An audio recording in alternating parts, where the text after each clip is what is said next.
Pourquoi l'incarnation? La rédemption de l'homme, la reconstitution de l'homme et l'achèvement de l'homme à la perfection et à la glorification pourraient être la réponse. Pourquoi la vie terrestre? Ne cherchons pas à indiquer le but en vue dans tout ce processus rédempteur, tel qu'il se présente comme exemple dans la vie terrestre de notre Seigneur en tant que Fils de l'homme, le modèle. La vie terrestre, vécue dans une mesure tellement pleine sous chaque épreuve, avait pour but dans l'intention de Dieu de mettre en évidence le genre différent de personnes que Dieu a en vue au travers de la rédemption, de la reconstitution et du perfectionnement, jusqu'à la glorification finale.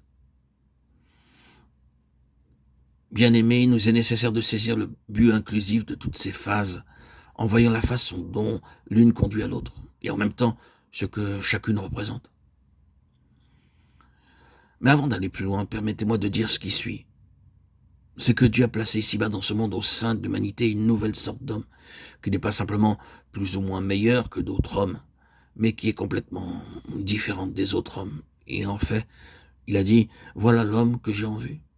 Et de toute éternité, mon dessein a consisté à rendre conforme à cette image-là. Combien il est donc important pour nous de saisir la vraie nature et signification de la vie de notre Seigneur Jésus, tel qu'il l'a vécu ici-bas sur cette terre. Ce n'est pas simplement une belle histoire au sujet d'un homme qui a vécu, œuvré, enseigné dans un pays se trouvant quelque part dans ce monde loin d'ici, à une époque reculée. Mais jusqu'à aujourd'hui, un homme nous est présenté complètement différent de nous, dans sa constitution. Cependant, il est le modèle de Dieu pour son œuvre en nous. C'est là quelque chose de très important.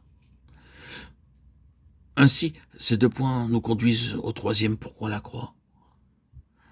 Approchons-nous un moment de cela en considérant le récit, en essayant de pénétrer l'atmosphère même, toute mauvaise qu'elle fût, de ce qui a eu lieu en ce jour du vendredi,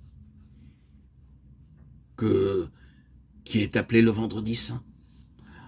Nous prendrons alors 2 versets du discours de Pierre, le jour de la Pentecôte. Homme israélite, écoutez ces paroles. Jésus de Nazareth, cet homme à qui Dieu a rendu témoignage devant vous par les miracles, les prodiges et les signes qu'il a opérés par lui au milieu de vous.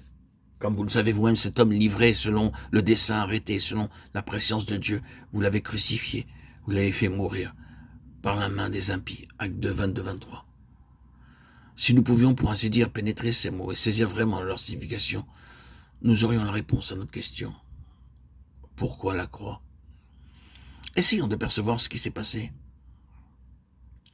Si vous avez lu dans les évangiles les comptes rendus des événements qui ont conduit à la crucifixion, vous serez en mesure de vous rappeler la scène. D'une part, il est impossible en tenant compte de toute chose de ne pas reconnaître une terrible offensive dans cette affaire de la crucifixion de Jésus. Tout cela n'est pas simplement humain. Il y en a quelque chose comme une force qui exerce une pression, une force impulsive et mauvaise, agissant en cachette. Aucun argument ne le résistera, aucun appel ne l'affaiblira. Elle ne sera influencée par aucune considération lorsqu'ils crièrent que son sang retombe sur nous et sur nos enfants. Matthieu 27-25. Il semblait y avoir une détermination implacable, décidée à faire parvenir cette chose à sa réalisation, jusqu'au bout, jusqu'à l'extrême limite, quelles qu'en soient les conséquences. De ce point de vue, il y avait une offensive farouche, terrible et effroyable des puissances du mal pour le mettre à mort. Et il semblait que rien ne pouvait résister à cette vague de fond du mal. Il y a Pilate, d'autre part. Pilate qui cherche par tous les recours qu'il put concevoir, à la fois personnellement, à sortir de cette affaire, officiellement à l'éviter, à l'arrêter. Il s'en est lavé les mains.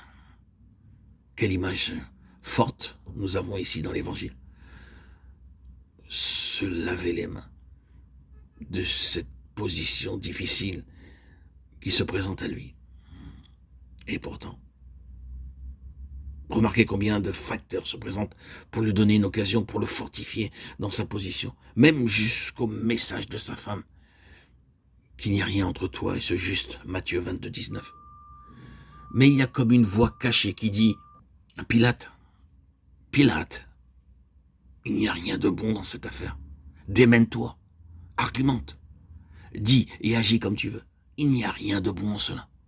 La chose se produira et tu risques d'être tenu pour responsable d'un certain côté. Mais tu ne peux rien y faire. Tu as beau te laver les mains et te relaver les mains. Netilat Yadayim.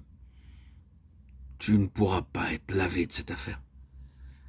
L'offensive des forces mauvaises, l'impuissance de l'homme, des bourreaux et des pouvoirs temporels, et tant d'autres facteurs ont pu venir peser de leur poids dans ce dénoncement. Et derrière tout cela se trouve un autre facteur. Le diable poursuit aveuglement sa voie, et l'homme impuissant continue à s'opposer. Mais derrière le diable et l'homme, il y a le dessein arrêté, la préscience de Dieu. Acte 2, 23.